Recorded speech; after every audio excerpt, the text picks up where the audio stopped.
Fight Night Picks getting set for UFC Paris. We got a big time set of fights. You're not going to want to miss any of it. Keep it locked in with Fight Night Picks. We always say, let's get into it.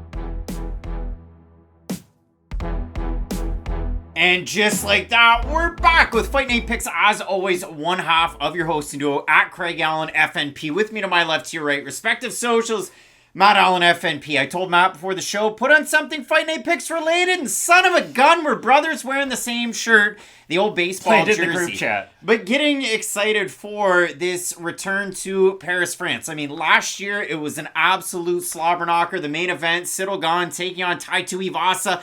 Gane gets a kind of come from behind win. He ends up in the title shot. We all know how that one played out. But overall, when you look at a card like this, 7 debuts. 2 re-entries into the UFC, 1 scratch for now, being Taylor Lapilus, who was supposed to be taking on Muin Gafarov. As we tape this on Monday, that fight is off, but they're looking for an opponent for Taylor Lapilus. William Gomis is in search of an opponent. Lucas Almeida being out of their match. But overall, you go down through this one, a lot of very exciting fights, Matt. I watched 2 over 30-minute long interviews from both Zarah Fairn and Nora Cornolle, so the folks out there don't have to. I watched more fights than I've ever watched for any of these videos. I've got 10 pages of notes to get ready for this one. I might have overdone it, but I think so. When we do look at these ones, I know there's a lot to look forward to. The co-main event, it could be a title eliminator at women's flyweight. You see Blanchfield getting the win over Santos last weekend. That could be one as well, but Manon Fiorot taking on Rose Namajunas, and in the main event, Ciryl Gane taking on Serghei Spivac, who's absolutely surging right now. And what I always like about these, not pay-per-views, but they do have a pay-per-view feel, right? Every time they go to England, every time they go to France, I love how involved the crowd is. We saw it last weekend with the fights being in Singapore, of course, that beautiful send-off for the Korean Zombie brought a tear to my eye, I'm not gonna lie. But I do think this is one of those fight cards where, hey, it might be flying under the radar a little bit, but those are always the ones where there's 3 or 4 fights that really knock your socks off. And there's, again, so many debuting fighters on this card. There's one that I think is massively overrated. There's a lot of them that I actually think are really underrated. So a lot of good fights to look forward to. When they're updated, you're gonna find them here. So in the individual videos at Fight Night Picks on Instagram and on Twitter, but here on YouTube as well. Question mark kicks this week. The fights start off early, not as early as they were last week. So get ready for a special edition of Question mark kicks when that one goes live. You'll know it here on the channel. Subscribe while you can and toss a like as you wish. Keep it locked in with Fight Night Picks. We always say, let's get into it.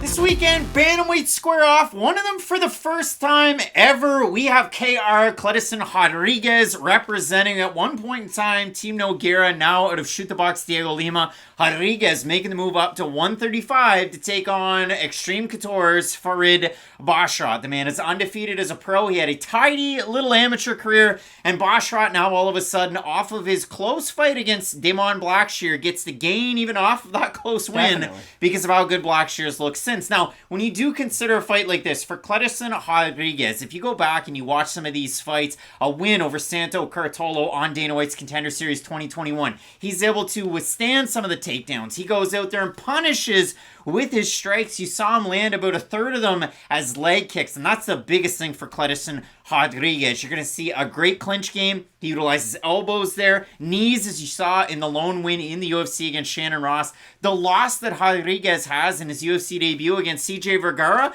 that could have gone either way. So a very, very close fight there for Rodrigues. But the reason why I talk about the weight for both these guys is Farid Basharat's a bantamweight. Kleidson's not really a bantamweight. 127 when he took on Shannon Ross, UFC 284 down in Australia. The debut of Shannon Ross at home. Rodrigues gets that win. It was a performance of the night style one, but he couldn't get that bonus because he missed the weight. And back in June, Rodrigues tried to make it for flyweight to take on Tatsuro Taira. We thought it was going to be an interesting fight. He comes in at 129 for that one. So they said no more at flyweight. You got to move up to bantamweight. And to me, it seems a little bit like Raulian Paiva. Raulian came in, took on Jalga Shumagulov, really close fight, but he weighed 129 in that matchup. So Paiva moves up to 135. He gets absolutely clobbered in the first round against Kyler Phillips, wins the fight by majority decision. It's a fight of the night, and since then, Paiva loses 2 in a row to really good competition, and it's happy trails. And that could be what happens to Rodrigues, who's a great striker, crazy spin kicks to the body, a nice heel kick to your liver. Taking on Basharat, I don't know if there's many bantamweights that can strike as well, moving forwards, backwards, side to side, and the guy always cuts angles too, Basharat. And he does it, and I'm glad you bring it up. He does do a great job weaponizing his movement. He will make you walk into some big shots because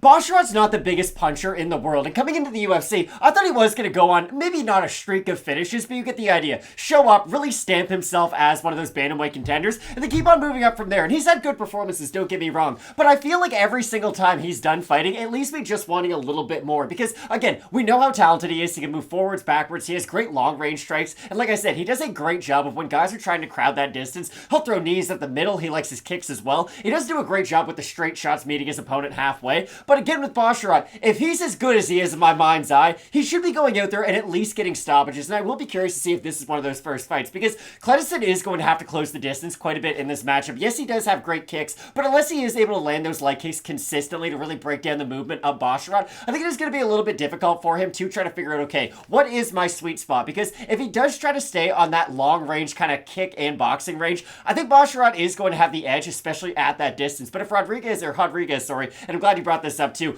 does use that clinch, I think it might be able to smother some of that distance and really help him out in the long term. But again, I'll be really curious to see when he decides to close the distance and use that clinch, because if he does play around on the outside, I could see him getting to a deficit quite early. But if he's able to get close to Basharat and at least make the fight a little bit ugly early on, it could bag him rounds to where, hey, Basharat is going to have to become that aggressive version of himself, and maybe he will have to go for a finish as this fight continues. And Basharat was a massive favorite his last time out against Blackshear to the tune of a minus 460. And if you remember, Blackshear rallies in the third round and had a really good showing. And if you look at it for Basharat, undefeated as an amateur, the career started off in 2016 in Oxford, England, and then he's carried it forward to this 11-0 stretch. And if you look at it for Basharat, he was supposed to take on a different opponent on Contender Series last summer at bantamweight, but his opponent weighed 146 for a bantamweight contest, William Souza. So ultimately, Basharat gets a different draw in Alan Bagoso, who we've seen corner UFC fighter recently. And for Kleydson Rodrigues, the fight that I went back to and I watched of his that I really kind of wanted to note was his Jungle Fights title winning bout at flyweight when he takes on Eduardo Henrique, who's now 11-2. With the LFA, he became the Shuto champ, and now he's going to be competing on Dana White's Contender Series in his own right in the coming future. First round's really close.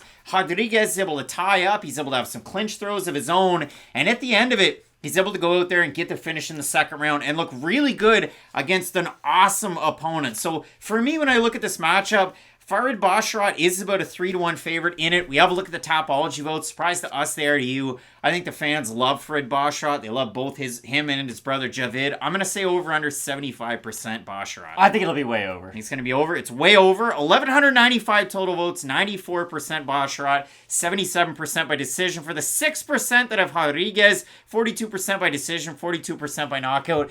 The more and more I watched Rodrigues tape, I went, man, this guy is awesome, especially his fight with Vergara, where he's still in it in the third round. But I haven't seen him at bantamweight, and I like Farid Basharat's cardio. His takedown defense, when he was taking on Blackshear's last time out, he's timing the counters, and in the second, he lands the right cross, and then Blackshear goes to shoot for a takedown. He picks them up, and they get back into the pocket. It was just a chef's kiss. So I do like Basharat in this one with the constant barrage and volume of attacks. But when you look at a guy like Rodrigues that attacks with power to all three levels and he'll kick out that lead leg and make it tough to keep that movement going, this could be a closer fight than maybe the fans' 94% could suggest. I think if Rodrigues decides to kick in this matchup, it'll be the worst thing he ever does. Just because at that range, Basharat's going to have a lot more weapons to throw his way than what Rodrigues can throw back at him. Yes, he does have all those tools, but again, it's a guy moving up in weight. Sergio Pettis is one of the best fighters in the world, guys. He moved up in weight and looked like he didn't belong at the weight class against Rob Font. And yes, Rob Font's a talented fighter, but weight classes exist for a reason. For Rodrigues, I think he can get wins at 135. Don't get me wrong. I just think it's going to take him a little bit of time to settle into the division. And for those reasons, I like the movement of Basharat, and I do like his ability to dig underhooks. You kind of stole my thunder, because he does do a really good job of, hey, I know when I'm going to try to plant my feet and counter, and I also know when I'm going to plant my feet and try to defend some of these takedown attempts. So for those reasons, I do have Basharat, but I do think this will be an entertaining fight. Watch out for this matchup. Some big-time fireworks at bantamweight. Both of us going with Farid Basharat out of Extreme Couture. 18 wins between these two guys, 12 of them by finish, so look out for that as well. We get some big-time fights in this card. A lot of debuting fighters. You're not going to want to miss any of it. Keep it locked in with Fight Night Picks, we always say. Let's get into it.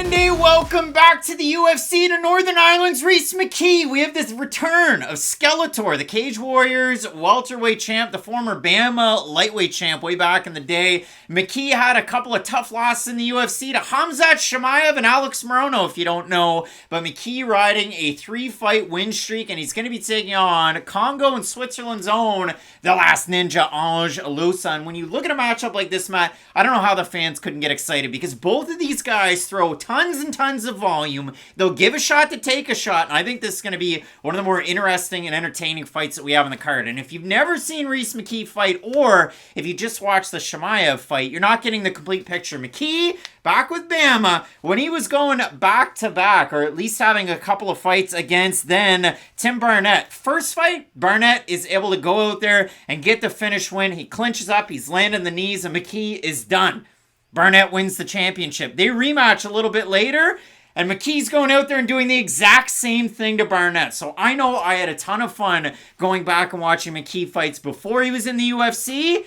His performance where 5 seconds in, Chimaev's got him, slams him to the mat, and then ultimately ends up getting the finish. McKee's very, very volume-filled, power-punching fight against Alex Morono. And then the 3 fights that have happened for McKee outside of the UFC, he beats long-time Cage Warriors vet Alexei Manikivi. It was an awesome one where it was just an accumulation of damage throughout that one. McKee lost a point there for those eye rakes, takes on Justin Burlinson, wins the belt in that matchup, and then he's able to defend against that old scrappy UFC vet, Jim Wallhead. Judo Jim, wearing those knee wraps. So, again, I had a ton of fight watching McKee fights. Had a lot of fun. But when you look at it for Ange Loosa, we've been talking about him for a long time. Whether it's him going over to the Caucasus regions, fighting their guy and knocking him dead, or whether it's him fighting in a competitive bout on Dana White's Contender Series against, you guys know him, Jack Della Maddalena. Loosa's had a very fun career. He came into the UFC on a week and a half's notice, taking on Munir Lazez. He got outstruck on the outside by a really long striker. Kind of like what Rhys McKee is. But for Loosa's last time out against AJ Fletcher, wins the first, wins the third. It was a good one where he was able to defend some of the takedowns too. So when you look at a fight like this, it's Killcliff against Northern Ireland. This should be a good matchup here. Rhys McKee is a long striker physically, but does he always strike like a long striker? That is the big issue, and I do in his last 3 fights at welterweight he has. Even though we have seen that, if Alex Morono could get on the inside of your range and hit you with a crazy amount of volume, I'm going to have to see it against a guy like Ange Loosa for me to really be convinced. Because the thing about McKee is, he does give up a lot defensively in pursuit of his own offense. And yes, he does have phenomenal volume, but the thing is, when you're always throwing, well, it's not like you have your hands up by your head, and McKee can get hit by some counter shots. Now, Loosa is not one of those one-of-one counter punchers, so I don't think this will be a case of Ange Loosa can stay on the outside, kind of bob and weave, and land a big counter shot. But if we do get both of these guys in the middle of the cage, and they are playing to their peaks, they are throwing that high-volume game, I'm just going to be curious to see how many shots McKee is taking in the matchup, because again, when he's standing up very upright and throwing a lot of those straight shots, he can be susceptible to getting hit by some bigger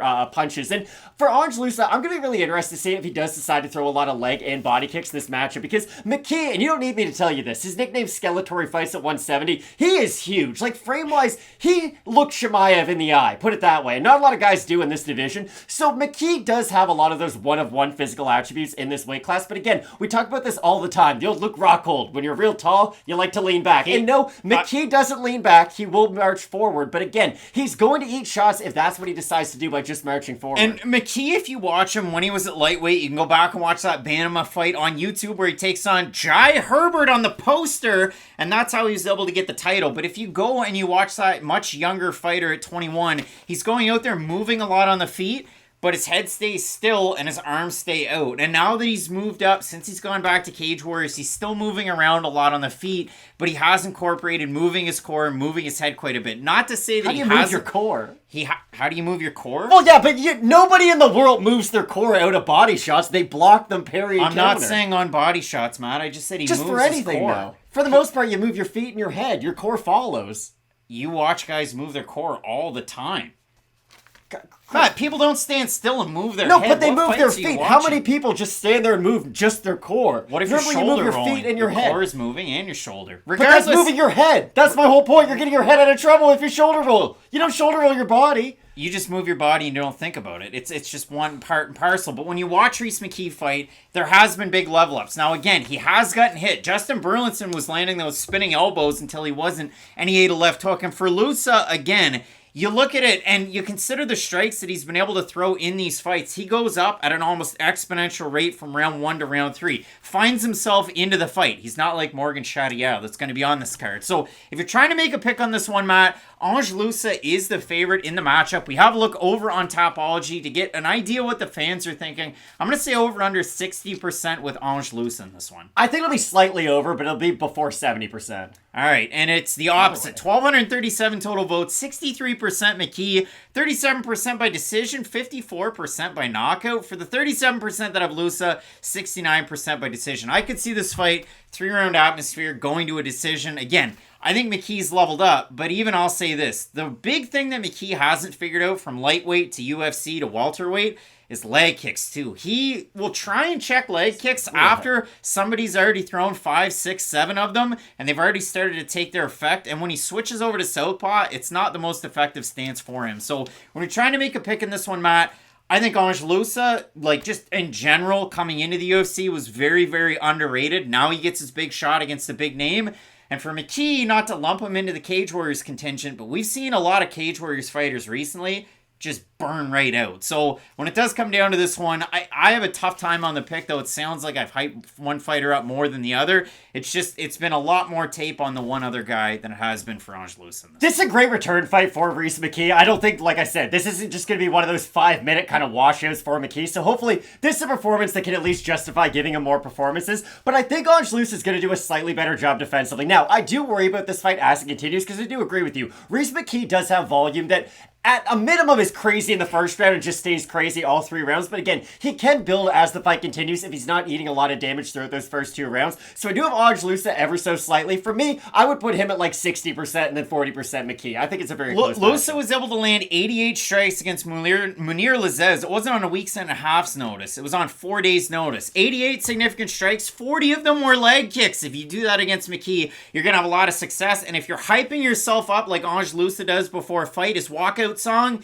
is Intro by Meek Mill. That song goes hard. But where I like Rhys McKee in this fight is exactly why I like Munir Lazzez when he took on Ange Loosa. The range, the distance, and the boxing of a guy like McKee, I just favor him in this fight ever so slightly. So we're splitting the pick. I'm going with Skeletor, not going with the Last Ninja. Let us know down below in the comment section who you have. The next matchup on the card, it's women's bantamweight. We have Nora Cornolle taking on Joselyne Edwards. You're not going to want to miss any of it. Keep it locked in with Fight Night Picks. We always say, let's get into it.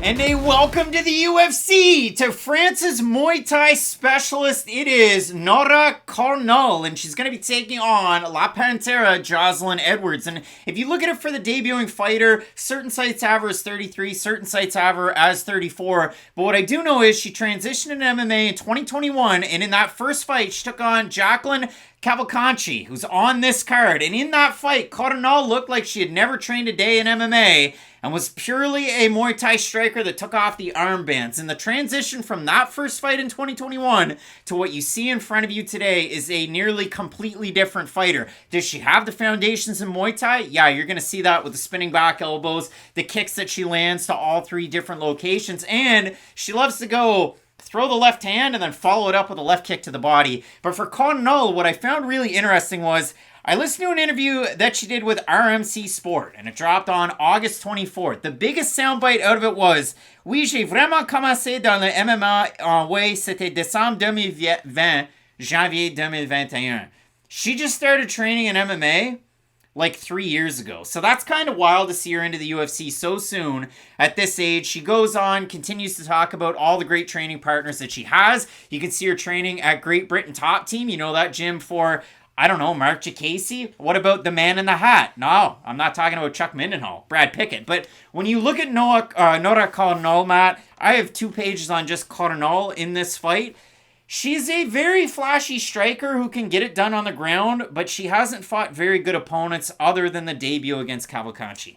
Is Joselyne Edwards one of the more poor fighters to be on a type of win streak that she's on right now? Because here's the thing. In the UFC. I feel like I pick against Joselyne Edwards in every single matchup she has ever had. And you talked about it in the opening fight between Farid Basharat and Kleydson Rodrigues. Kleydson, a guy who's missed weight in the past. And for Joselyne Edwards, she is in that same category. She's had a very difficult time not only getting to the scale, but making weight on the scale. So I'll be very curious to see what she looks like at 135. Because if she comes in at 136.8, 137, I'm going to be fuming angry. And here's the thing about Edwards. If you just look at the things that she does in MMA in a snapshot, you would think she is a talented fighter. She has good striking on the outside. She just hold her hands up.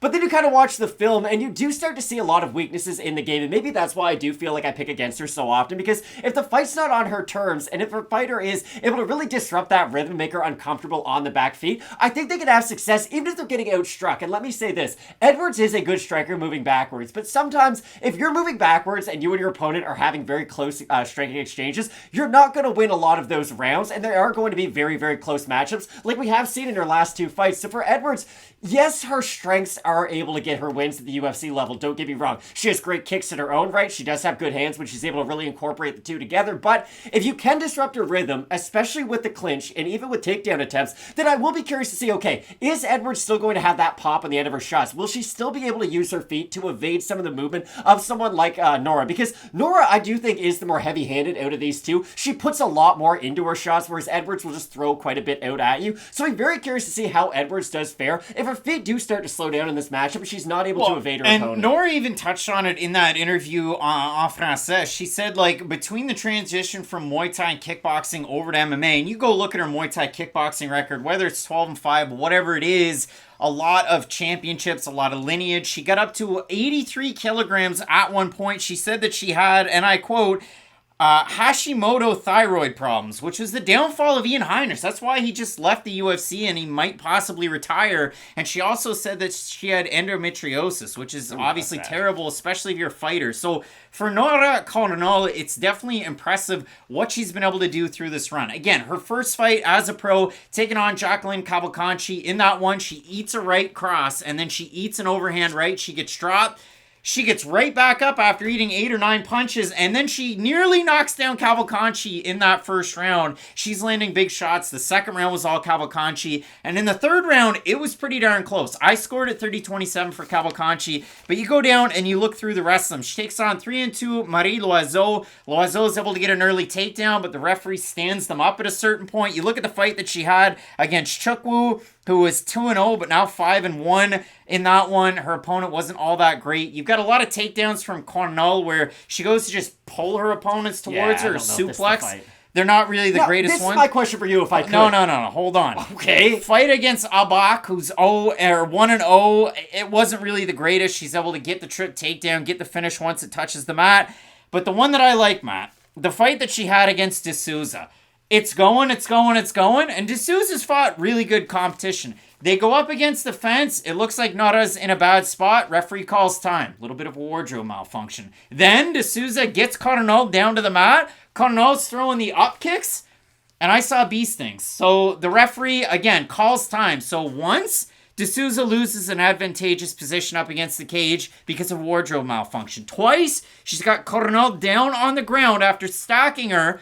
Wardrobe malfunction, referee stands Cornolle back up. And then Cornolle's able to take over and win that fight. And Cornolle's last time out against against Hasnai Jabber, one of the guys on the commentary from UA Warriors says, you know what? They should have Louis Vuitton as part of the purse. Actually putting purse money in the purse. Like it was 1950, something that your grandfather said in the Middle East. And then as the fight goes on, Jabber lands a big right hand that hits the shoulder of Cornolle. And the guys are like, wow, these are the biggest strikes we've ever seen. How is Cornolle even standing up? Because she's good defensively against certain strikes, but she has a tendency to drop her hands and eat a lot of damage. So when I look at this fight, I see shades of Ivana Petrovic when she came in. She's a champ with Aries. She takes on Luana Carolina, and it's way too much too soon for a fighter that just came into MMA. I don't think Cornolle wins this fight whatsoever, and I think Joselyne Edwards runs away with the decision in this one. I'm not even looking at the odds or Tapology. Couldn't imagine being that confident in Joselyne Edwards' fight. This is the whole thing. Neither one of these fighters are phenomenal. Like, I agree. I don't have the highest opinion of Nora coming into MMA. I do worry about all the other gaps in her skills, but this is how I think this fight's going to go. I think we're getting a ton of clinch work. And I know that might be counterintuitive because of how long and rangy Edwards is and how Nora can have the same success on the outside. But I think we're going to get a lot of hesitation from both athletes on the outside. And then eventually one is going to have to close the distance and try to get some of their clinch strikes off because Edwards can have success in that position too. She does go for the plum clinch. She will throw some elbows in. I know Nora can also have success from that same position, but I think we're going to get a lot of very close rounds and a very close fight. So yes, I favor Edwards in the matchup, but just the way that I think this fight's going to go, it's going to be 3 razor close rounds. It's going to come down to whoever's scoring it on that given night. Well, we'll see how it goes the weight cut as well because Cornolle has experience at 145, 140 in around the catch weights as well. And this should be a big time Strikers Paradise type of matchup. Joselyne Edwards out of Extreme Couture now. Big room there with Taylor Guardado as well as Casey O'Neill, and you know her. It is Tatiana Suarez. Some big time fights in this card. Both of us going with Panama City, Panama's own La Pantera, Joselyne Edwards to get the win. Matt, a lot of French fighters on this card, a lot of debuting fighters on this card. You can check out a lot of that tape very readily available. Keep it locked in with Fight Night Picks. We always say, let's get into it.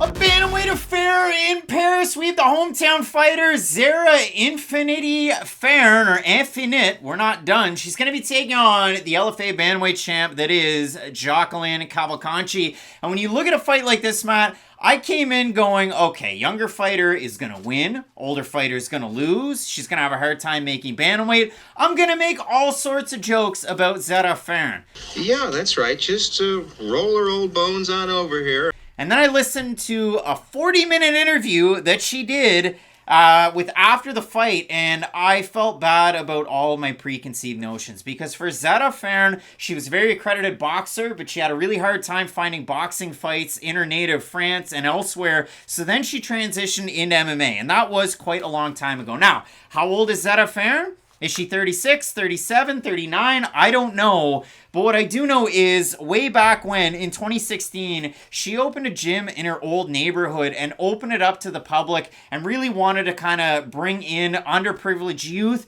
women who are in cancer treatment, and folks that have been affected by domestic violence in a negative light. So for Zarah Fairn, I'm serious. I'm not making a single joke about her. I had all these bad thoughts. 6-5 fighter. She's lost 3 fights in the UFC. Why would I even touch on any of this? This is what I'm going to say about Zarah Fairn. She came in to take on Megan Anderson on the main card of a pay-per-view. She lost that fight. Anderson got a title shot. She took on Felicia Spencer, got taken down, got finished.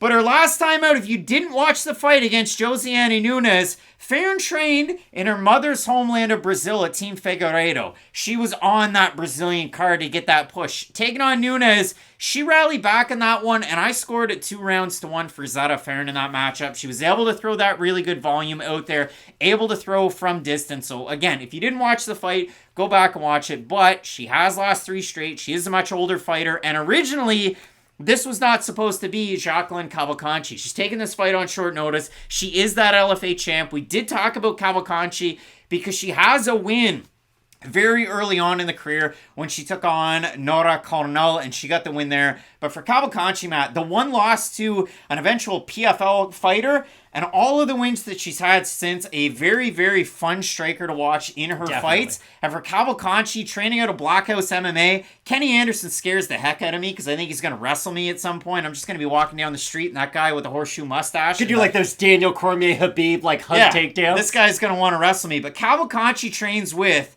so many LFA champs. Piero Rodrigues, Tabitha Ricci, Sabina Mazo, and Cavalcanti all train together. So a very fun fight between 2 strikers and one that you're probably not going to want to miss.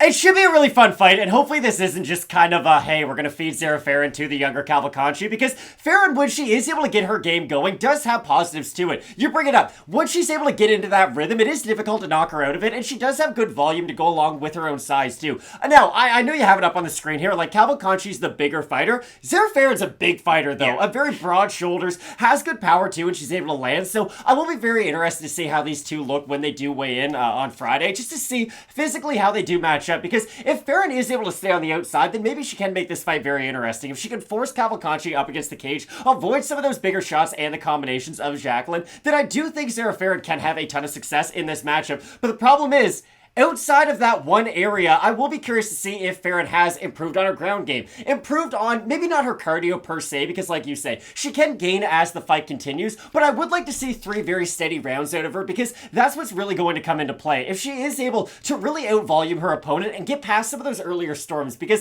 if it comes down to who's the more heavy-handed striker, I do think Jacqueline has the heavier hand. And again, she puts a lot more into her shots. So you can't just say, oh, she hits harder, because she is a fighter who's going to sit down and try to put you away. But if she is able to start landing on some of those in-betweens, and if she can force Zarah Fairn up against the cage, I'll be really interested to see what Fairn does as a result to try to get out of some of those positions. And on August 18th, it was announced that we had Hayley Cowan out of the matchup, and in was Cavalcanti. And if you look at Cavalcanti, only 5-1 throughout the career. She has that win over Cornolle. If we look at the 5 on in, it's 4-1. The loss to Martina Gingerova, you can go back and find that fight on YouTube if you want to watch it. I thought Gingerova was able to convincingly win 2 of those rounds. The fight against Yulia Kunitsenko over with UAE Warriors, it was a win for Cavalcanti, but it looked like she was fighting an atomweight in that one. They weren't the same size whatsoever. Cavalcanti's able to go out her last couple of fights, get a win over Nadja Milincevic, who was 1-0. And in that one, the first 40 seconds, all Nadja. And then after that, Cavalcanti finds her way into the fight. And her last time out against Melissa Croden, it's a unanimous decision win for the LFA belt. In the first round, I don't know how the referee didn't finish the fight, because the leg kicks out of Cavalcanti. She drops Croden. She's able to go in there and absolutely bloody her up. It was really impressive. Croden finds her way back into the fight. So when you do look at this one, Cavalcanti is a pretty darn big favorite. It scares me away because I've seen Cavalcanti start to slow as fights go on too. Even the fight against Croden, the fight against Cornolle, even though she's young, she can struggle as these 3-round fights go on. If we have a look over on Topology Votes, Matt, I bet the fans are at a different point of where I'm at in my life after listening to 40 minutes of Zarah Fairn Speaks, who trains out of All Stars MMA. You're going to have Volkan Oezdemir out of that gym on this card as well. I'm going to say over under 85% Cavalcanti here. I was going to put it at 80, so I'll say under. You're going to say under. It's over 1,093 total votes, 91% Cavalcanti, 75% by decision for the 9% that have Fairn, 74% by decision. I do have Cavalcanti in this one because I think the attacks at all 3 levels are going to pay dividends. She's got a really nice leg kick, and she can mask her right cross with the use of a double jab, and it is really nice. So for me, I like Cavalcanti in the matchup, but again, it was a lot of fun doing the tape study for this. The thing about Cavalcanti that does worry me a little bit is if she's not able to land those leg kicks consistently and just finds herself whipping on air on a majority of them, kicks take a lot more of your energy than punches do. Watch any Dan Hooker fight, especially the 5-round ones. Got kicks like a mule in round 1, just a little bit in round 2, but 3, 4, and 5 he does get away from it. So for Jacqueline, I could see her starting to slow down as the result of a lot of those missed attempts, but still, I do think she's going to be able to land those leg kicks to help her get closer to Zarah Fairn, and if she's able to do that, she should be able to hit her with some big shots. Knock on wood, Fairn makes bantamweight because she's fought 3 times at featherweight in the UFC, and she was due for a fight at bantamweight and showed up at 147. That really happened. So a big-time matchup on this card. Both of us going with Portugal's Jacqueline Cavalcanti to get the win. Let us know down below in the comment section who you have. Some big-time matchups on this card, including Volkan Oezdemir taking on Bogdan Guskov. You're not going to want to miss it. Keep it locked in with Fight Night Picks. We always say, let's get into it.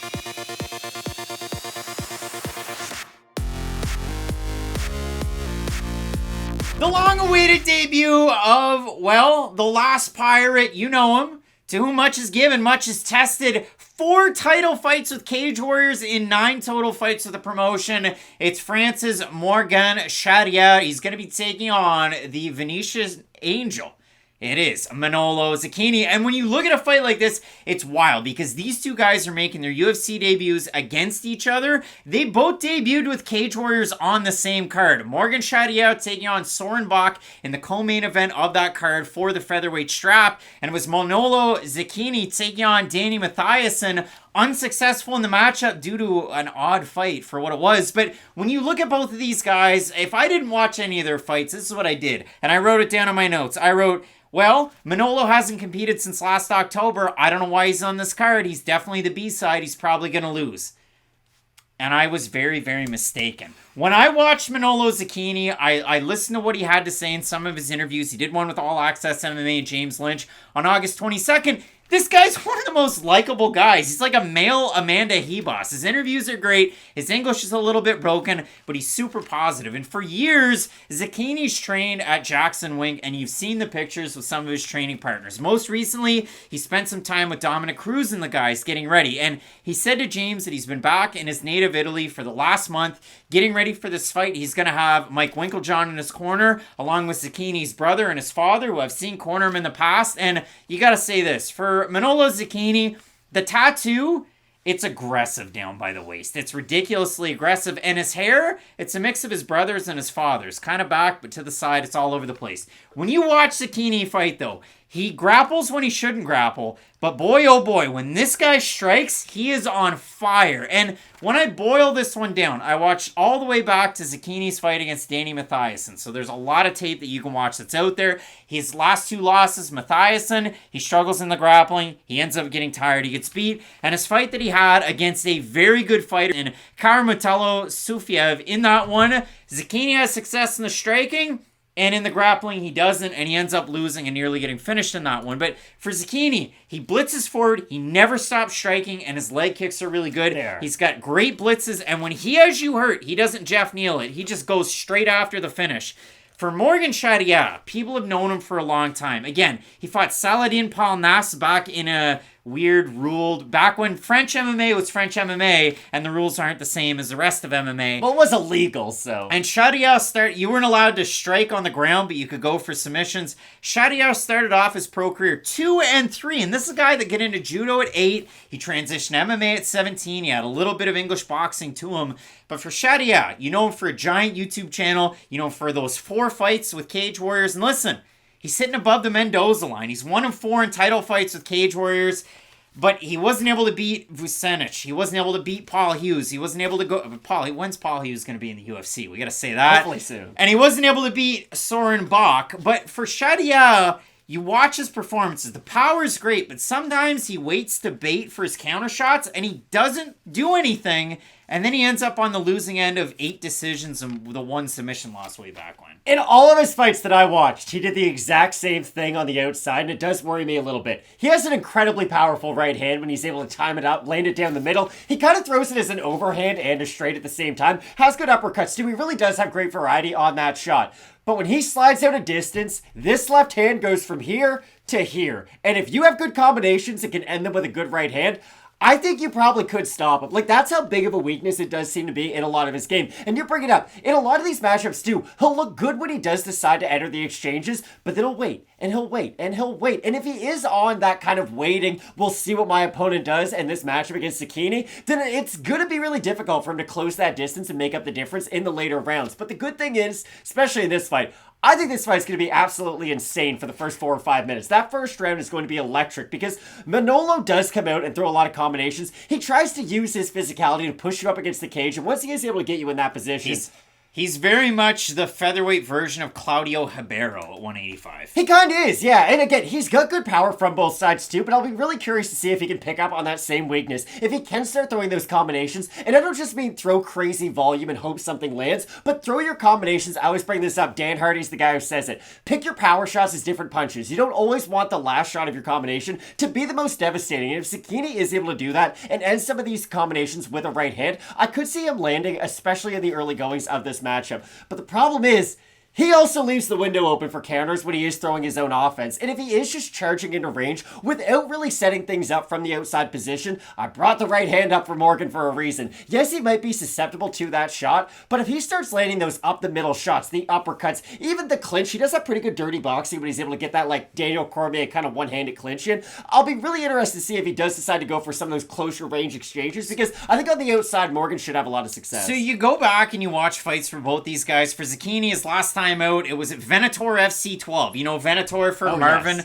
Vittori. Emil Mech, when he got that win and jumped up into the air and it became a meme. Poor Paul Harris. Against Husamar Paul Harris, but you also know it for Jason Mayhem Miller showing up for middleweight and weighing 209. That really happened in life. So for Zecchini, he's fighting after a win of Michelangelo Colangelo.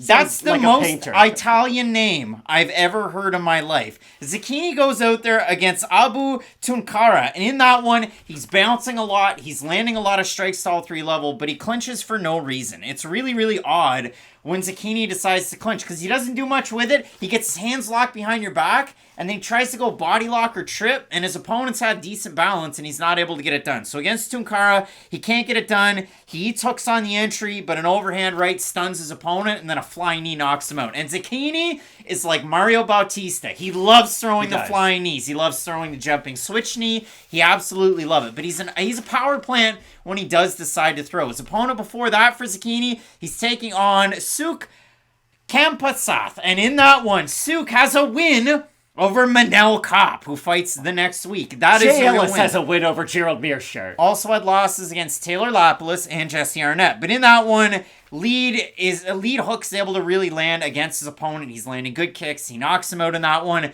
But it's a blown-up bantamweight at featherweight. I touched on the loss that he had to Sufiev, who Sufiev's only loss of late was to Lee Hammond, who ended up on The Ultimate Fighter. And in that one, Zecchini couldn't really get it done with a strike, and he got caught by the counters of his opponent, who is a really good fighter, and then he struggled a lot in the takedowns in it. So for Zecchini, the takedowns could be an issue. With Charriere, we've seen him do the same things in his fights too. He's gone for some takedowns, but he gets reversed pretty easily when he does get on the mat. I go back to Charriere. In his last 3 fights, they're all wins. He beats Daniel Bezant by split decision. He beats Pedro Souza by knockout and Diego Silva by knockout. Those last 2 fighters were blown up bantamweights, and in the fight against Daniel Bezant, I thought that Bezant won the last 2 rounds of that fight, and I didn't think Charriere got it done. He did a lot in the first round, but in the rounds, he was able to get bucked off, and at the end of it, it was Bezant landing big ground and pound against him. So Charriere has decent wrestling. He has really, really good striking,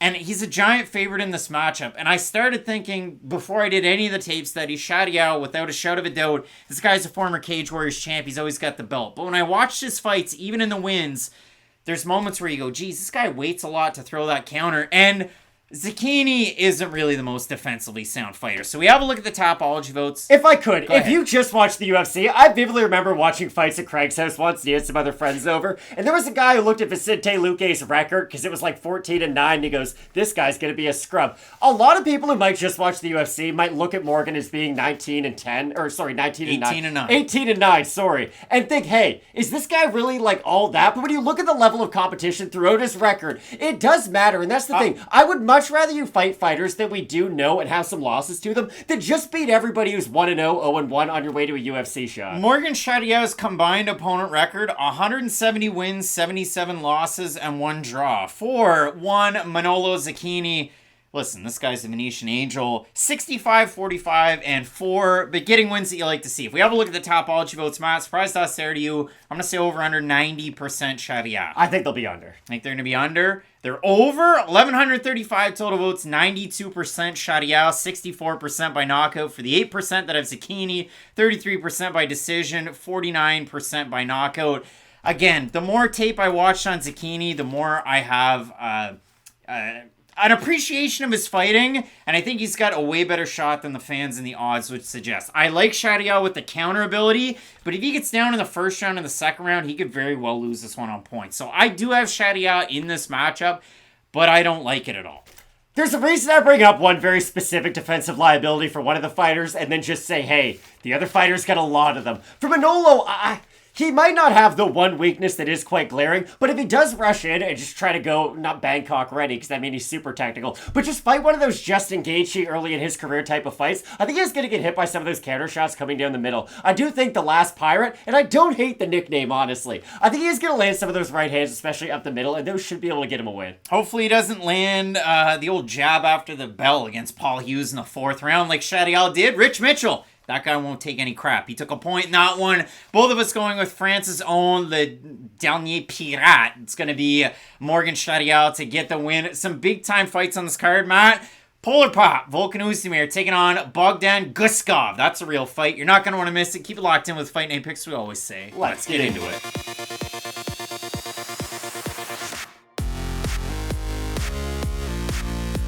An all-European UFC debut coming up this weekend at Bantamweight. We have the Desert Warrior, Yanis Ghemmouri, taking on the Don, Caolan, Loughran. And if you look at a fight like this, Matt, for Ghemmouri, a 9-fight win streak on the line, and for Loughran, I mean, 8-0 as a pro, and even going back to his amateur days, it's a 10-fight win streak for the Irish fighter in this matchup. These two guys riding a wave of success, both of them out of big gyms. Ghemmouri coming at us from Climax Fight Academy. He was actually in the corner of Farid when Ziem was able to beat Jai Herbert just a few months ago. So a good experience for Ghemmouri to get that walk under his belt, representing as well Bulgarian top team. And for Caolan Loughran coming out of Team Cavalcanti, and we've seen the walkouts for him before. His last time out, he's able to get that Cage Warriors bantamweight strap around his waist. And who does he have at a Team Cavalcanti in his corner? Mike Grundy. That guy can wrestle. So for Loughran, he's been out of that gym for a very long time. And if you look at the overall record, Matt, for Caolan Loughran,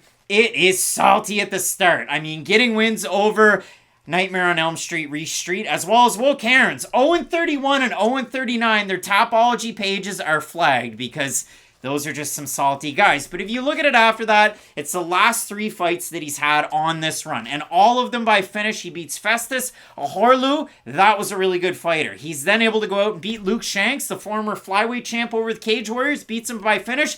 Beats him pillar to post. Had him in all sorts of great opportunities in the grappling and in the striking. And his last time out against Italy's Dylan Hazan. Italian Dylan. That's a weird name. That when you're a Dylan in Italy, that's got to be odd going through Spent the a lot of time system. there, Craig? No, but I mean, when guys are named in Venator, Michelangelo, Colangelo, and you're Dylan, that's got to be a little bit of a different shock. But in that fight, Matt, Dylan Hazan, I had him win in the first round of that one, but he definitely didn't win the second. He got pieced up and touched up by the jab in the first. But going back and just focusing in on Caolan Loughran for a second, this guy's boxing is very, very good. And then you go and you start watching more and more fights, and it's like, holy crap.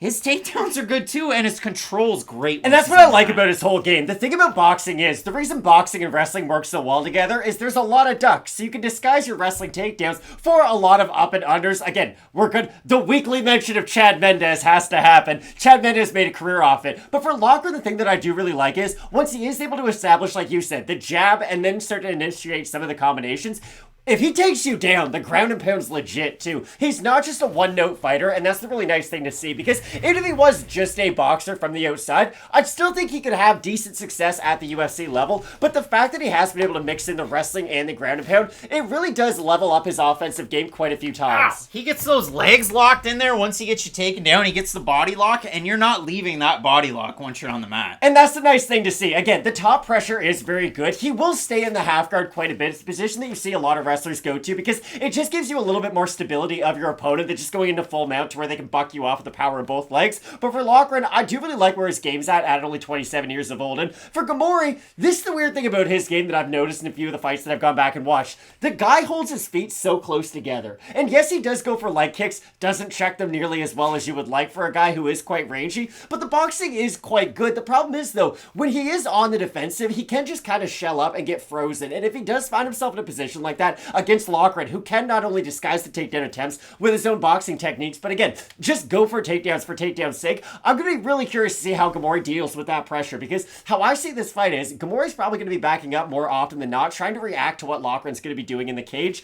You might know who I'm predicting just based off that, but for Ghemmouri, it really is going to come down to how fast can he make those decisions on the fly. If you go to Ghemouri's Instagram, he lists himself as a French K1 champ. He lists himself as 15-0 in Muay Thai and kickboxing. He came into MMA like a lot of fighters when MMA itself wasn't truly legal in France. So once you got somebody down to the mat, you got to try and submit them because you can't strike against them. It's not like pancration. You can't smack them like your boss Rutan. So for Yanis Ghemmouri, he comes in, he has success, and then he ends up in some of the bigger promotions. UAE Warriors. He's over there doing the darn thing, mixing it up over with Brave, I guess I meant to say, and UAE Warriors. But when I went back and I watched Ghemmouri fights, I thought, okay, frame-wise, fight-wise, and knowing that he trains with Farid, that's what I'm expecting to see. But he's turned down a little bit from the volume. He likes to clinch a little bit, but where Ziem all of a sudden beating Figlak and Herbert has excelled in getting his takedowns, Ghemmouri's just cool with hanging out, taking you down, hanging out in your guard, not doing anything. He gets stuck when he takes guys down. Holding you up against the cage, and he gets his arms wrapped up, and then he's not able to do much. And when he is standing, again, you mentioned it, like, he gets kicked a lot to his legs. He'll return fire pretty well. He's got a really good base. He moves his hips really well.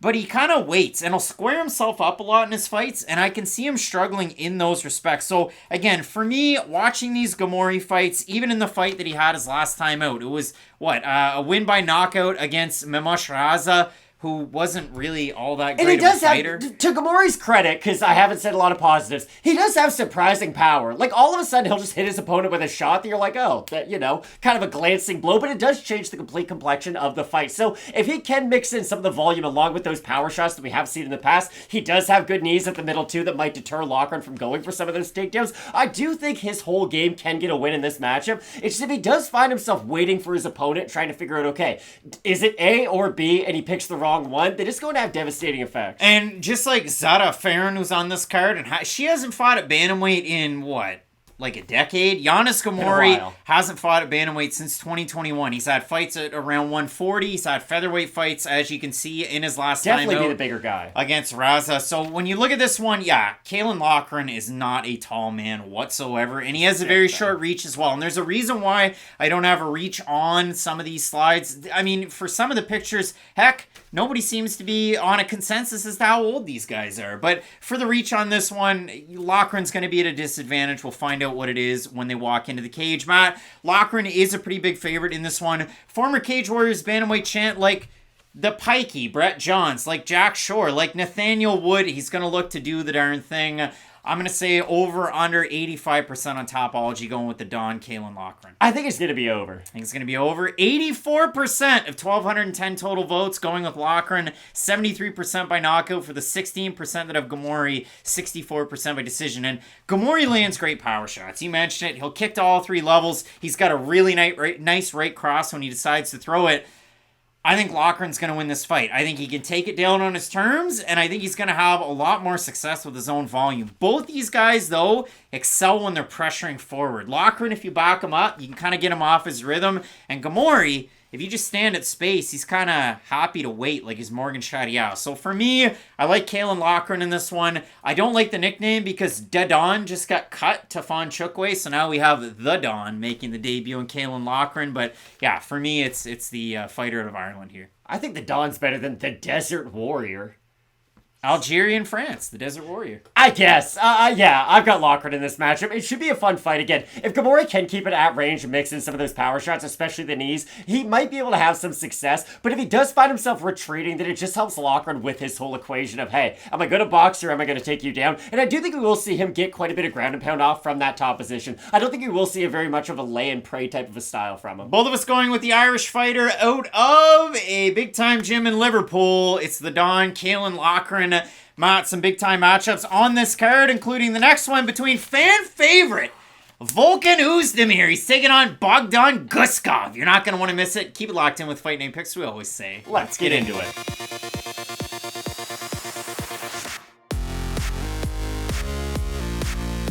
It's finally time. Bizarro Anthony Smith finally gets a rematch about 5 years in the making. We have Uzbekistan's Zarovich Bogdan Guskov, and he's making that debut, replacing Azamat Mirzakhanov in a little under a month's notice, taking on the 9th-ranked light heavyweight former title challenger. Matt, I'm as red as my shirt. It is no time. Like Dana White talking about Conor McGregor right Oezdemir, the rating! We don't need you to burst a blood vessel. Defending! Matt, this is a big time fight at light heavyweight because for Bogdan Guskov, with the fact that he has a loss in his 5 on in, that is the last 5 Two fights. pretty good fighters. For those who are uninitiated, it was Vyacheslav Vasilevsky, and in that one, he gets walked down in the first round and knocked out cold. And Matt, I have a problem with this fight. I don't do this in most fights. Matt, Volkan Oezdemir, he loses that title shot. He's 3-6, including that title shot loss. He was 15-1 going into the fight against Daniel Cormier. He knocks out Misha Cirkunov in under a minute, knocks out Jimmy Manuwa in the same, and he hasn't really been the same since, even though in some of the losses, like the Yuri Prohashka first round, he's rocking him twice in the fight that he had against Pick Your Fighter. Oezdemir's having success, and then he ends up losing. Ankalaev fight, rallies back in the second round, gets knocked down in the first round. But for Bogdan Guskov, Matt, I go through and I watch these fights.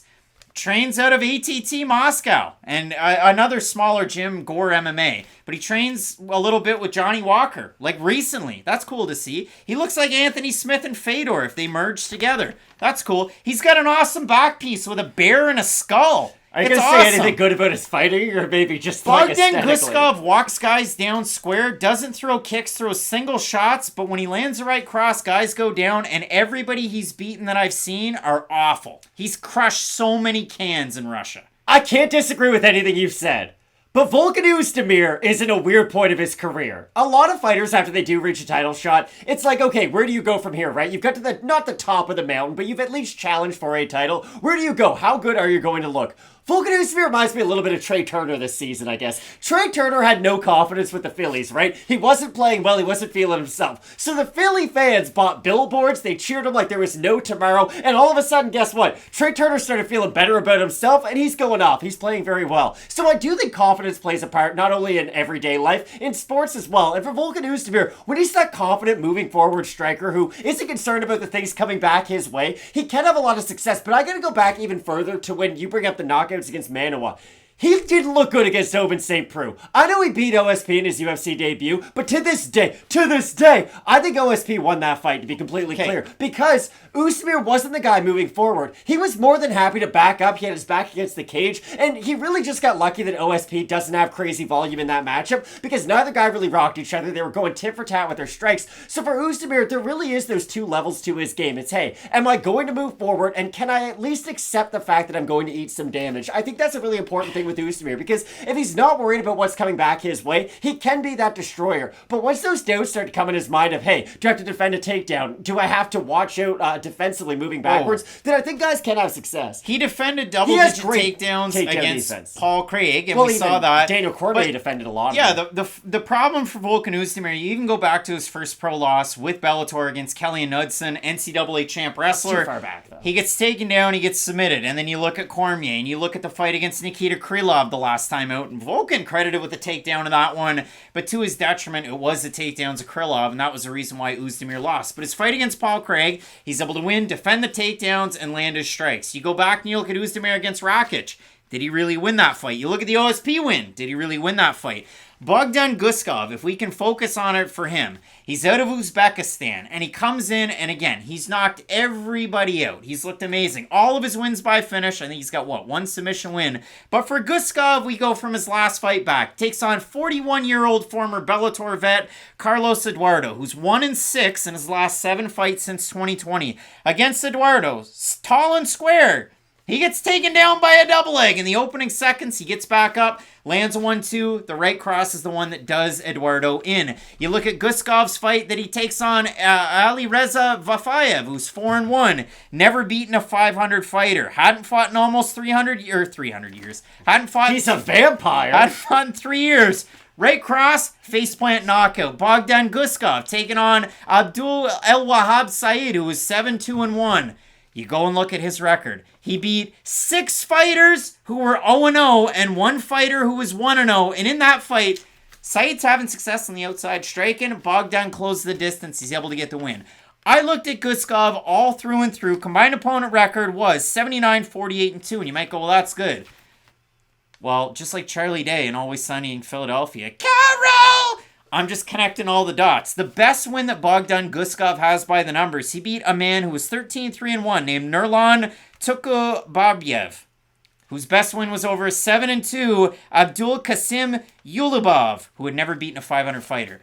Bogdan Guskov's record is built on... It's built on sand. I'm not disagreeing with a single thing you're saying, but Volkan doesn't have crazy volume, can get taken down, even though I do think he has pretty good takedown defense, all things considered. Maybe the defensive grappling isn't on par with some of his peers, but for the most part, he does have fairly good defensive wrestling, unless you are like a Daniel Cormier or a Krylov who can really implement his volume along with his grappling. But Oezdemir, like, this is the time you want to fight Volkan Oezdemir if you're a light heavyweight on the rise. He's like our truth, kind of, at this stage of his career. He could just be a jobber that they're trying to get other people to gain a name off of, and I get it.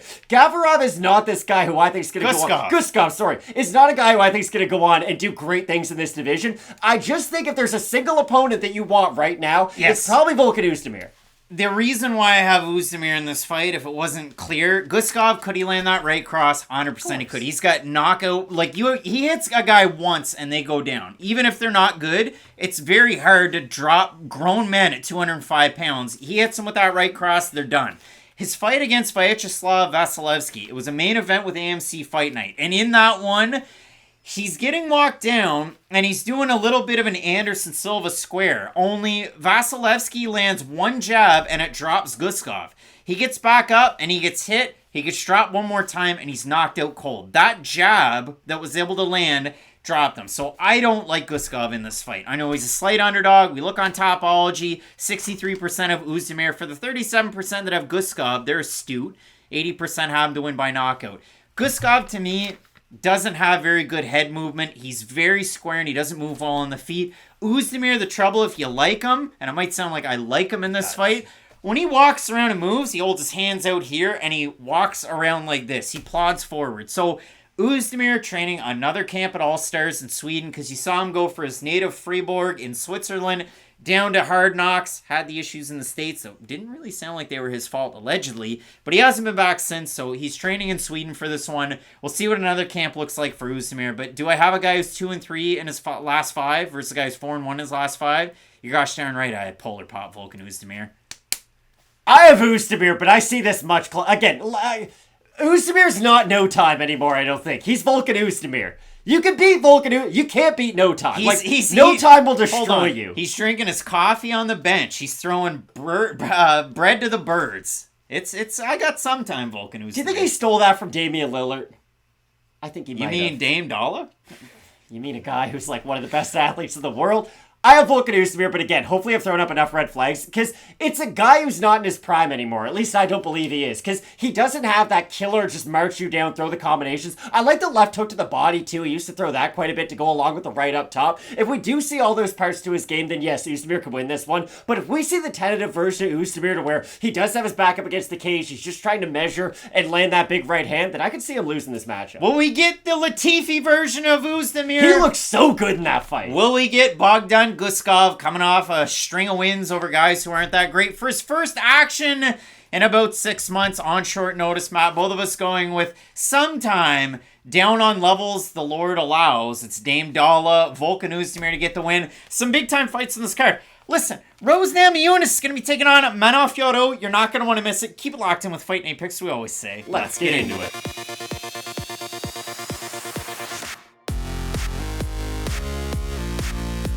Top flight grapplers tango outside of the top 15. We have Paris' own, it's a god of war, Benoit Saint-Denis, and he's going to be taking on a guy who scares me when I look at pictures of him, Thiago Moises. Matt, he fights mean, except for that one fight against Joel Alvarez. But both of these guys bringing finish streaks into this fight. For Moises, wins over Christos Giagos and Melk Costa. And for Benoit Saint-Denis, Nicolas Stutz. You've got Gabriel Miranda, who fights next week, and then Ismail Bonfim. And for Saint-Denis' last time out, it was at the Apex. It was quiet. And in his fight against Ismail Bonfim, he went out there as a giant underdog, took him down, submitted him quick, and then cut the most awesome promo you've ever seen. He's going, I want to fight Mateusz Gamrot. He's from Poland. Let me fight him in France. If that doesn't happen, give me Arman Zarukian. Give me Rafael Fiziev. But yeah, he was basically like, I will kill that guy. And Benoit Saint-Denis didn't get any of those guys. But he gets Thiago Moises, who was on an awesome roll off of Dana White's Contender Series Brazil. He gets a finish there. He's at a main event in his UFC career. And for Moises, you look at the losses, but Benil Dariush, Islam Makhachev, Joel Alvarez, as I had mentioned, some big-time names for Moises in those losses. Some big-time wins outside of the top 15. You'll remember when Michael Johnson tuned him up in the first round with his strikes. Moises went in, snapped his fingers, and took the leg. So when you look at a guy like Thiago Moises, it's not necessarily one hit, one kill jiu-jitsu always. Always. But you look at even Yago's pushing the pressure against him, and Moises is able to go out there, make it interesting, and get the finish. So I absolutely love this fight. I know the fans out of Paris, they're going to be hot for a guy who spent about 5 years in the SAS, the French Special Forces, a guy who started as a judoka before the military, got into BJJ during the military, and then got those hands going once he started to be a pro fighter. Even Benoit going out there like he's a Thai fighter, throwing 1, 2, 3, 4, 5, 6, 7 kicks against Ismail Bonfim before he even threw a punch. He just kept going to the well with the kicks, and Bonfim egged him on. He shouldn't have done that. I think this is an awesome fight, Matt. Moises isn't an awesome striker, though, and Benoit Saint-Denis might be able to dictate some of the pace in this one. He might be able to, but that's always the dangerous thing when you're fighting a guy like Thiago Moises. Unless you're basically perfect for 15 minutes, if you're not able to hurt him, he's always going to have that one small opportunity to go out there and get a submission win. And I'm not discrediting Saint-Denis' grappling ability whatsoever. I think he can get takedowns in this matchup. I think he could even spend some time in the top position. But is that how you want to fight Thiago Moises? I don't think your coach is yelling in your ear, take this guy down, do it right away, because Moises does have that ability to at least make things uncomfortable off his back. I don't think he's going to go in there and Brian Ortega triangle choke him immediately, but he does do a good job of hiding his submission attempts with some scrambles, and it really does help him on the mat, because Moises is one of these grapplers who doesn't have a great takedown percentage offensively. He will try to rely on his opponents going for some grappling exchanges, but he does have a knack for ending up in dominant positions and ending up in that top position as well. But the big problem I have with this matchup for Moises is, will his activity be enough if he's not able to land a big shot, or at least spend a large amount of time on top of Saint-Denis threatening with submissions? Because I told you right before we started filming, if this goes to a decision, Saint-Denis at least should be able to win based off his activity and his output, because Moises just doesn't have a crazy level of volume behind him, and unless he's able to hurt a guy in Saint-Denis with a big shot, it is going to be difficult for him to make up the distance, make up the difference, just in terms of pure numbers. Now, Saint-Denis will mix in his takedowns with his grappling, and again, I don't know if this is the matchup that you should be doing it, but if he does decide to go for some takedowns, it just leaves that window a little bit more open for a guy like Moises. But, and I think you'll agree with me on this is the step up in competition that Benoit Saint-Denis does deserve. Moises might not have the biggest name in the world, but he's fought some of the best fighters that we have in the division, win, lose, or draw, so this is a great litmus test to see where the God of War is. Yeah, the one other loss from Moises that I didn't mention was one to Damir Ismagulov, who spent quite a bit of time in the top 15, but for Saint-Denis, cut his teeth over with Brave. He was a super lightweight goat over there at 165, and then he came into the UFC off of a win over a K1 striker where he struck to get the takedown to then get the finish over with Brave. He takes on Eliseo Zaleski dos Santos on short notice. Up a weight class. And he gets tuned at welterweight. So he did lose that fight. Looked good against the Green Mass, Nicholas Stiltz. I'll never forget that nickname. And then he was able to win a performance bonus against Gabriel Miranda. Now, Matt, Gabriel Miranda, a lot of exclamation marks on that Topology page. I thought, yeah, this guy's good at jiu-jitsu. And everybody in the comment section said, watch out on the ground against Gabriel Miranda. He's a black belt. What's that? He trains out of a great gym, and he does under Daniel Valverde. But Saint-Denis landed 3 knockdowns in that one, gets a performance bonus.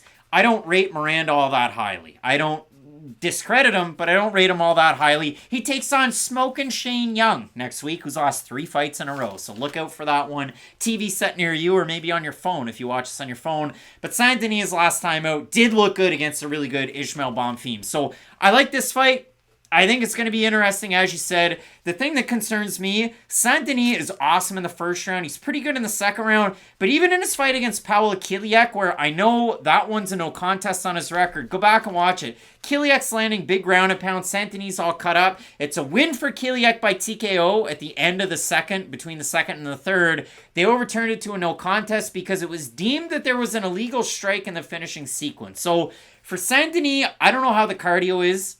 For Thiago Moises, I've at least seen it. Would you agree with me on this, though? And you disagreed when I brought this up about Paulo Costa, but I feel the same way about Saint-Denis. I don't know if his cardio's all that poor. He just needs to pace himself way better. Like, if he doesn't come out and burn so hot in round 1, he's going to have a lot more left in the tank for 2 and 3.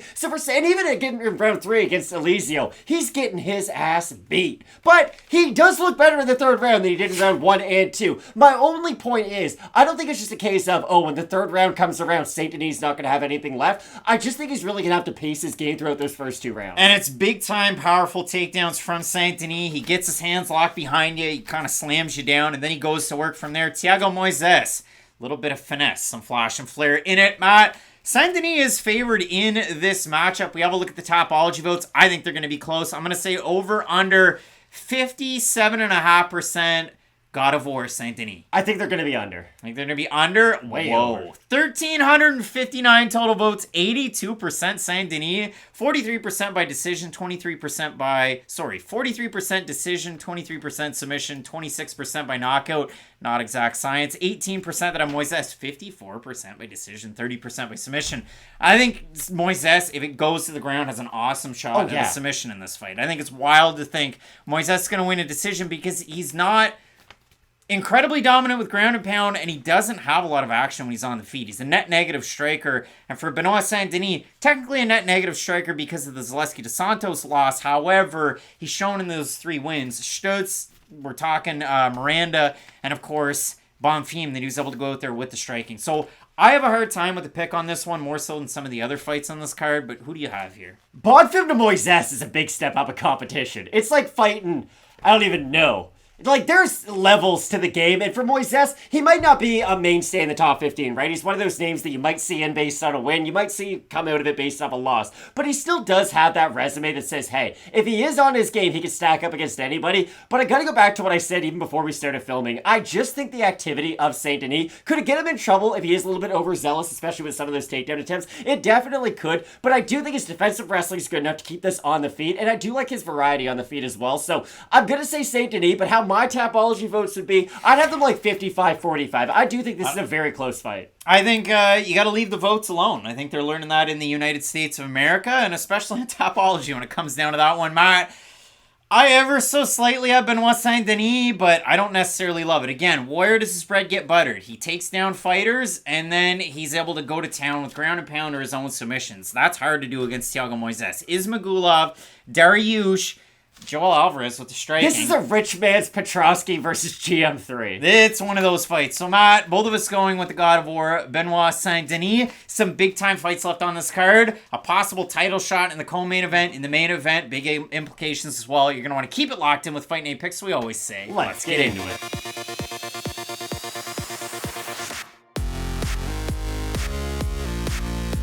The number 2 ranked flyweight welcomes the number 2 ranked strawweight into the 125-pound division. Coming up this weekend, it is Nice, France's own, the Beast.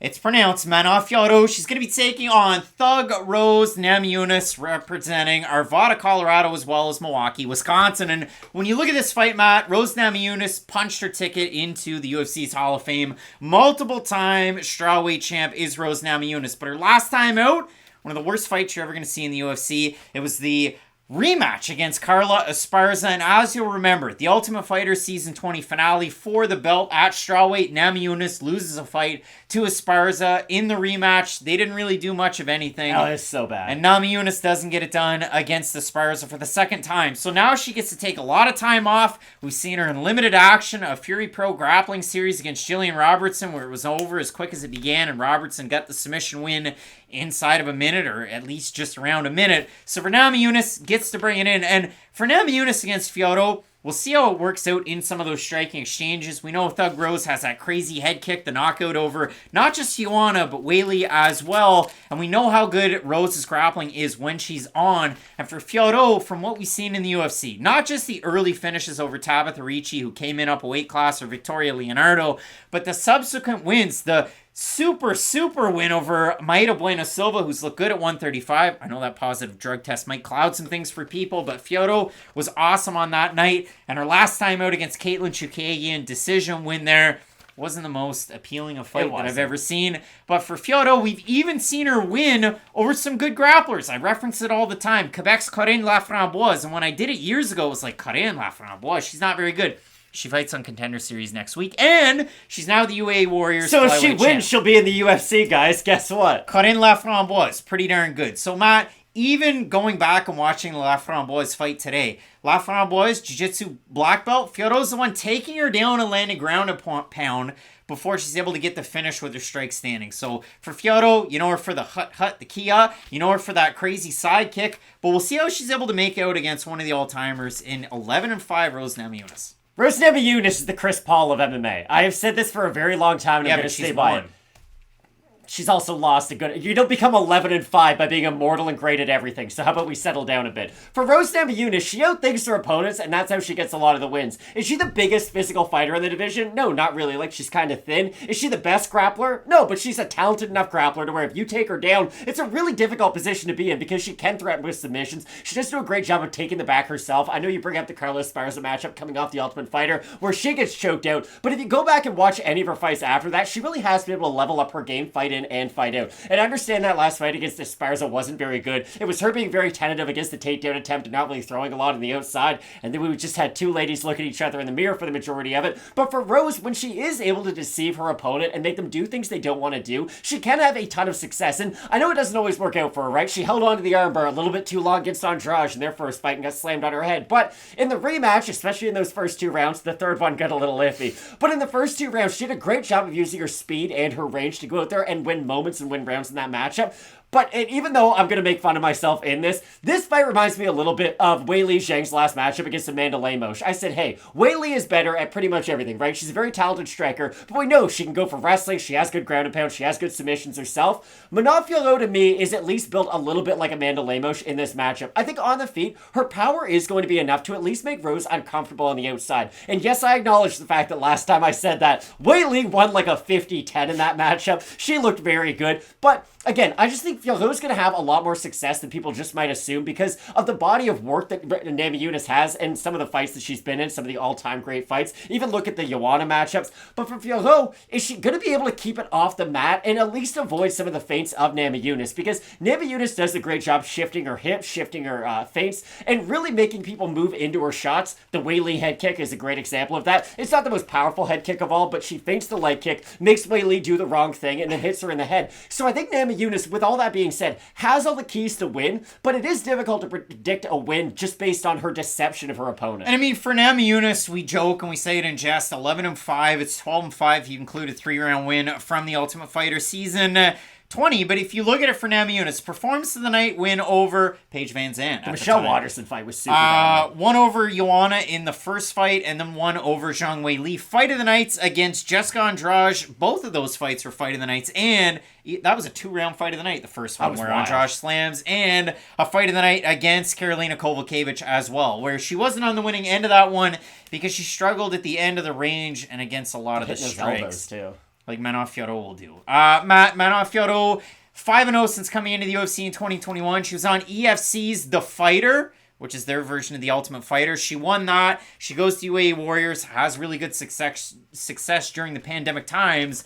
But for Fyodor, I mean, you look at the 2 wins that she's had in her last 2 fights. Jennifer Maia, big step up in competition from where she was. Again, even from Buena Silva to Jennifer Maia, and then to Caitlin Chukagian, and just continues to win with striking on the outside, good crisp boxing, and we know the lineage that Fyodor has coming out of the boxing squad. So if you look at this matchup, Fyodor is favored to the tune of almost a 2-1. We look at the Topology votes. Surprise us they are to you.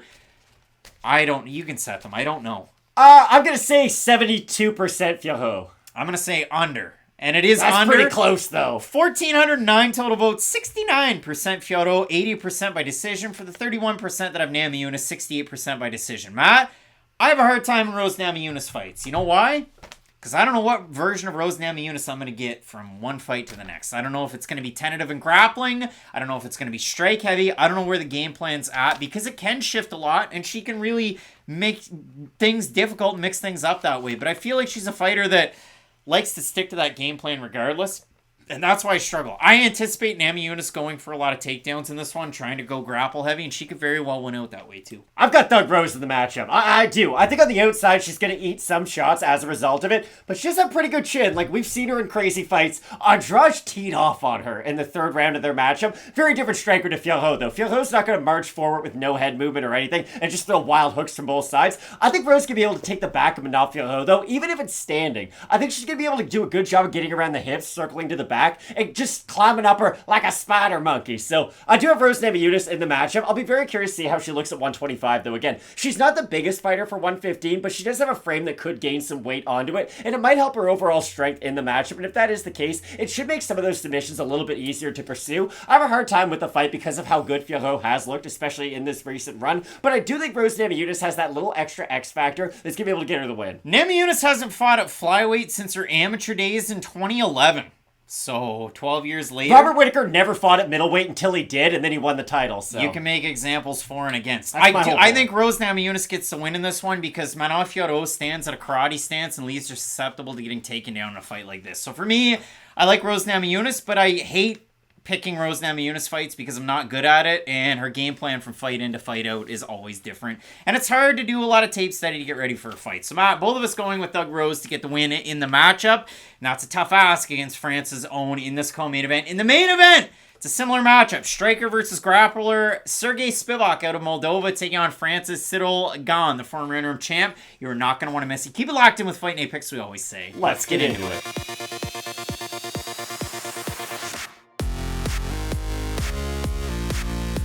And just like that, it's time for our main event of the evening, UFC Paris, and it is Ciryl Gane out of France taking on Serghei Spivac, Moldova's own. An awesome fight. Striker versus grappler. Spivac cutting his teeth over in Europe, and you had Ciryl Gane doing the damn thing over TKO in Quebec, winning the title over there, and at 4-0 coming into the UFC, eventually capturing the UFC's interim heavyweight championship. But when we look at a fight like this, you know exactly where people are going to go with it, Matt. Serghei Spivac, his last string of wins, he's looked invincible. He beats Derek Lewis. He's able to go out there, pour the pressure on. He's getting wins over Augusto Sakai and Greg Hardy as well. And for Ciryl Gane, 1-2 in his last 3 fights, getting out grappled by his former teammate Francis Ngannou. And for John Jones, he was able to mix it up, lock the hands, get it down, and the strangest of guillotine finish where the commentary team didn't even know it was over. So when you do look at a fight like this, I know people are going to boil it down to its simplest form of grappler versus striker. There's obviously complexities with it, and I wish we had Robin Black to break them down that way. He was on the call for the Gane fights at TKO. But I know that we're excited for this one at Fight Night Picks because Ciryl Gane is to the nth degree of a striker that you're going to find at heavyweight. But Serghei Spivac, man, when that guy's on, he's pressuring forward. He's a tough out for a lot of heavyweights. I'm going to call this main event UFC recency bias, because if you just judge these guys based on their last few fights, you're probably assuming Serghei Spivac's going to win by a landslide, because what does he do so well? Gets on top of his opponent, makes it a suffocating fight too, right? He doesn't just have to rely on the ground and pound and the submission ability. He's a heavy top fighter. We don't see Serghei Spivac just get bucked off all that often, because even though he's not, I was going to say not the biggest heavyweight, he is kind of a weird heavyweight, right? The guys who have to cut weight for 265 look quite a bit bigger than him, even though he is quite a big frame coming in at basically the limit. But for Spivac, this is my big problem with the matchup. He's not amazing at closing the distance before he gets those takedowns. He does have that ability to go in, kind of with the zombie hands and try to close the distance. And yes, has Ciryl Gane get out grappled? Yes, he has. Let's break down who he got out grappled by. Arguably the greatest fighter to ever step into a cage, John Bones Jones. I don't care what you feel about him personally, that's just how good he is. And Francis Ngannou, arguably the strongest fighter we've ever seen. And if you can name me another fighter you would rather face less than Francis, please do, because I can't think of one. Maybe John Jones, the other guy. Emperor. I think I couldn't imagine the fear you would feel fighting Francis Ngannou. My point is, though, Francis can threaten you from the outside with his boxing, right? He has insane power that we've rarely seen. Insane? Insane power. Oh, you've never messed up a word, Craig. He has insane power that you rarely see in MMA. He basically hits as hard as Deontay Wilder, but his gloves are as quarter as heavy. So guess what? He's going to hit you very, very hard. But for Ciryl Gane, so he had to respect you at the long range, and then on the inside, Francis did what nobody thought he was going to do. He put on the knee wraps because his knee was blown, and he was able to go out there and really do a good job wrestling, especially with that top position, because for Gane, he's very crafty on the ground. I will give him that. He does go for submissions, but he's not like Damian Maia. It's not a submission to where he's setting up the next opportunity. He's not going for a leg lock to then take your back to then rear naked choke you like a Fabricio Verdum would. So I think in the back, or on his back, he could have a lot of trouble against a guy like Serghei Spivac, especially if Spivac's able to do what he did to Tai Tuivasa and get the ground and pound going as well. But if they're on the feet, I think Serghei's going to have a really hard time closing the distance to get that initial takedown. Gane training at MMA Factory for this one. He brought in Ciryl Marais, who's a French judoka who won bronze at the 2016 Olympics in Rio.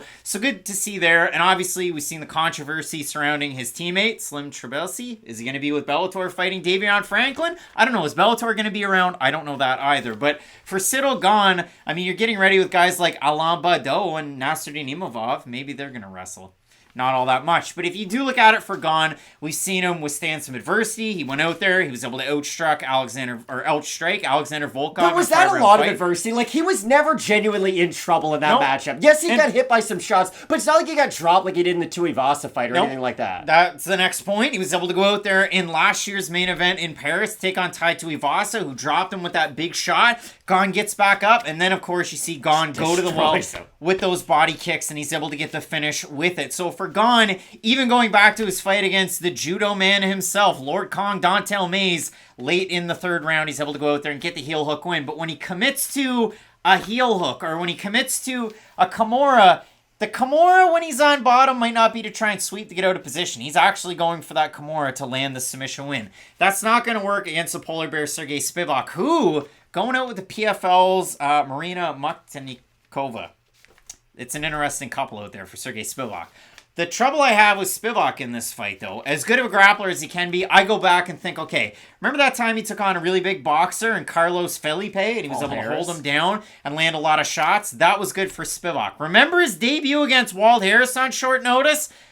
I remember it. It was in Canada. It was on the Iaquinta Cowboy card. Walt Harris walks down Serghei Spivac like he's Khalil Roundtree, lands the knees in the clinch. 2 big knees and a big shot. It was straight up disrespectful. And Spivac's dropped in the first minute of that fight and finished. Remember Serghei Spivac against Tom Aspinall? Aspinall walks him down in southpaw like Walt Harris was. And then he switches over to orthodox, does the exact same thing. Took him a little bit longer, but Aspinall's getting the finish against Serghei Spivac. Spivac's good when he's moving forward to land the takedown, but when you crowd him and he's moving backwards, he's a completely different fighter. Now, Spivac's gotten a lot better at Extreme Couture. He's trained with some of the best in the world, including Francis Ngannou, who was able to get it done against Ciryl Gane. He's been able to train against, or at least take pictures with, John Jones. So cool to see there for Spivac. But Spivac, when he gets it down to the mat, whether you're, I don't know, pick any of the names that Spivac's been able to beat outside of the top 15 and into it. Pick Augusto Sakai when he's moving forward and landing the good shots. It's been years since we've seen that. Jared Vandera, who recently got knocked down at 205, or knocked out at 205. The 58-year-old Alexei Oleinik, where Spivac looked really good with his hands. He's not going to have the same success against Gane. So Gane is favored in this matchup. We threw it out to you guys in the YouTube community tab. Forget about Tapology. 65% going with Ciryl Gane in this one. Guys, 1,800 votes already on that one. And the poll dropped a day ago. Brendan's saying if Spivac can get decent takedowns, he wins. But on the feet, Gane wins. We've got, I guess, Matt is going to go with Gane. Craig goes Spivac. Also got Spivac. Anthony's saying apparently Gane had been training wrestling a lot more, so maybe he can stop the takedowns. And Bill Cipher saying I'm taking Spivac. If he gets whacked early, so be it. I just can't pick Gane after watching him get taken down over and over by Francis and knee sleeves. So Matt, apparently I have Serghei Spivac and you have Ciryl Gane, and the world's got us figured out. Who do you have in this fight? They called it. I do have Ciryl Gane. Again, I have Ciryl Gane too. The big issue I have in this matchup is Serghei Spivac doesn't do a ton of kicking, which I think he would have to do to close the distance, or at least get the respect of Gane at distance. Because if they are in the middle of the cage, which every single round starts that way, Gane does a great job moving backwards and keeping his back off the cage for the most part. Now, yes, John Jones is able to crowd him, get him into that awkward position, and pull the guillotine on him, but that's John Jones. I don't think Serghei Spivac and John Jones are very similar fighters. Now, you did use the word invincible to describe Serghei Spivac to start this. I never thought we'd hear his name and the term invincible in the same sentence, but he has looked really good as of late, and I understand if you do pick Serghei Spivac. All of his strikes just so happen to fall into what Ciryl Gane doesn't do all that well. It's just, I think his ability to close the distance is just slightly lacking from where it has to be for him to be able to accentuate those strikes. So that's a very long-winded way of saying I do have Ciryl Gane in this matchup, but he needs this win. If he loses this this matchup, then all of the shine of Ciryl Gane is gone. Like, you're not going to still be that same guy that everybody fears, that plus athlete who moves outside so well, who kind of fights like a middleweight in the heavyweight division. That's what makes Ciryl Gane so entertaining and so unique. It's because he's not all of the things that a traditional heavyweight is. So if he's able to get the win, he can get right back on track. But if Serghei Spivac's able to get this dub, I think it's going to go a lot like that Tai Tuivasa fight. It's going to be a lot of intense ground and pound, which should open up Ciryl Gane on the mat and start opening up some of those submissions. And for Gane, I mean, if you do consider it, I mean, one of the most fleet-of-foot heavyweights we've ever seen, pinpoint accuracy on the feet. But when he gets into those struggling positions, into some of the clinch spots, yeah, he's got good knees and he's got good elbows in his own right. We even remember the fight against Jairzinho Rosenstruik, where there were a lot of non-starter positions. One of the more boring fights you can go back on the rewatch. So both of us in this one with Bogdan Ciryl Gane. Last thing, are you a little worried that we are going to see a similar performance out of Ciryl Gane, where he's going to be a little bit too tentative to where, hey, he's on the outside circling around, landing the jab, landing the kick every now and then? No, because in Paris against Tai Tuivasa, he was more than... But Tai got on the inside and heard him before we really saw Ciryl Gane turn up the volume, whereas I don't think Spivac's going to all of a sudden get on the inside and land an overhand right on him. Serghei Spivac, he could be the next Garrett Armfield, one of the best boxers of the generation of bantamweights at this current juncture. Matt, 10 fights as we record this on Monday night. 2 of them are out. Taylor Lapilus was supposed to come back into the UFC, take on Muin Gafurov. I was excited because that tricky southpaw in Lapilus, he's a lot of fun to watch. It seems like they're going to try and find a fight for him. We also had a fight drop out between France's Jaguar, William Gomis, and he was going to be taking on Daniel Almeida. That fight is off. But apparently they're still looking to rekindle some sort of a matchup there. So you know the drill. At Fight Night Picks, you can find us on YouTube here, Instagram, Twitter. As soon as the fights are announced, we'll do our very best to throw those videos at you right now. The individual videos are as important as they've ever been, so make sure you toss a like on these. Keep it rolling with Fight Night Picks and question mark kicks as always on Saturday. That one's going to be at a special time because this card's very early. So I know I packed you with a lot of information. You get your homework booklets, Matt. That's my homework booklet right there. It's so warm in here, Craig. I can't stress it enough. Your face isn't that red for no reason. The tarps are coming off, and we threw it together this week. Keep it locked in with Fight Night Picks, we always say. Let's get into it.